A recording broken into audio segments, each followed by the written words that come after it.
കുറച്ചധികം തടിയുള്ള ആൾക്കാരൊക്കെ വന്നിട്ട് ജിമ്മിലുകളിലൊക്കെ വന്നിട്ട് ഭയങ്കരമായിട്ടൊക്കെ ഇപ്പോൾ വയറ് കുറയ്ക്കുന്നുള്ള രീതിയിൽ കുറേ വിയർക്കാറുണ്ട്, കുറച്ച് പരിപാടികൾ ചെയ്യാറുണ്ട്.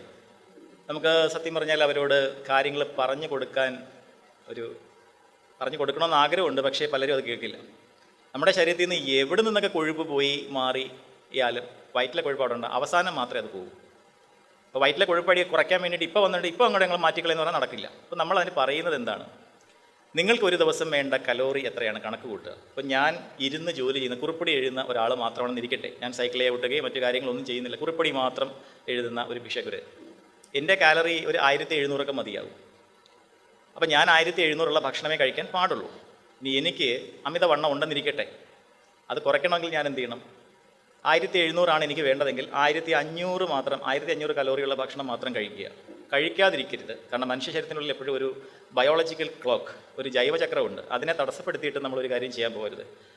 അപ്പോൾ 1500 കലോറിയുള്ള ഭക്ഷണം കഴിച്ചപ്പോൾ നിങ്ങൾക്ക് 200 കുറവാണ്, 200 കലോറി നിങ്ങൾക്ക് കുറവാണ്. അപ്പോൾ അവിടെ നമ്മൾ ചെയ്യുന്നത് ഇത്രയേ ഉള്ളൂ, ആ 200 കുറവുള്ള സംഭവം ശരീരത്തിൽ നിന്നും എടുക്കാൻ ശ്രമിക്കുക. അതല്ല എങ്കിൽ രാത്രിയിലൊക്കെ കഴിക്കുന്ന ഭക്ഷണത്തിൻ്റെ അളവ് 100 ഗ്രാം ചോറായിട്ട് പരിമിതപ്പെടുത്തി കഴിഞ്ഞാൽ രാവിലെ നമ്മൾ എഴുന്നേൽക്കുമ്പോൾ നമ്മുടെ രക്തത്തിലെ ഗ്ലൂക്കോസിൻ്റെ അളവ് ഒരു 70-80 റേഞ്ചിലോട്ട് നിൽക്കും. അങ്ങനെ ഒരു വ്യക്തി കയ്യിലൊരു ഫ്രൂട്ട് ജ്യൂസ് മാത്രം പിടിച്ചേക്കുക, തുറക്കരുത്, ഒരു കുപ്പി കൈ ഇരുന്നോട്ടെ, ഒരു കരുതലിന് വേണ്ടി ഇരുന്നോട്ടെ. അതിനുശേഷം അവർ ഏതെങ്കിലും ഒരു വർക്കൗട്ട് സെൻറ്റർ, ഒരു സ്ഥലത്ത് ഒരു ഫിറ്റ്നസ് സെൻറ്ററിലോ ജിമ്മിലോ ചെന്നിട്ട് സൈക്ലിങ്ങോ ട്രെഡ്മില്ലിൽ നടത്തിയ പോലെ ഏതെങ്കിലും എയറോബിക് എക്സസൈസസ് ചെയ്യുമ്പോൾ അപ്പോഴും നമ്മുടെ ശരീരത്തിന് എന്ത് വേണം? ഗ്ലൂക്കോസ് വേണം. കാരണം തലച്ചോറിൻ്റെയും മാംസപേശികളുടെയും ഇന്ധനം എന്ന് പറയുന്നത് ഗ്ലൂക്കോസാണ്. പക്ഷേ നിങ്ങളുടെ രക്തത്തിലെ നോർമൽ റേഞ്ചിൻ്റെ തന്നെ താഴെ ലോവർ ലിമിറ്റിൽ നിൽക്കുകയാണ് ഗ്ലൂക്കോസ്. എന്നാൽ നിങ്ങൾ വേറൊന്നും കഴിച്ചിട്ടില്ല, പക്ഷേ നിങ്ങളുടെ ശരീരം പ്രവർത്തിക്കുന്നുണ്ട്, ഊർജ്ജം കിട്ടിയേ മതിയാകും. അപ്പോൾ ശരീരം എന്ത് ചെയ്യും? നമ്മുടെ ശരീരത്തിൽ സംഭരിച്ച് വെച്ചിരിക്കുന്ന കൊഴുപ്പിനെ ഊർജ്ജമാക്കി മാറ്റും. ഇതാണ് കീറ്റോസിസ് എന്ന് പറയുന്നത്.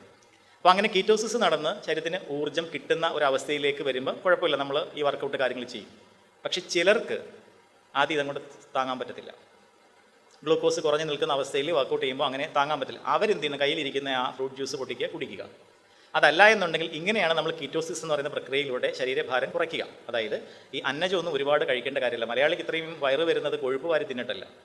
അമിതമായ അന്നജമാണ് എന്തായിട്ട് മാറുന്നത്? ഫാറ്റായിട്ട് മാറിയിട്ട് വയറ്റിലടിയുന്നത്. കുംഭ എന്ന് പറയുന്നത് അങ്ങനെ ഉണ്ടാവുന്നതാണ്.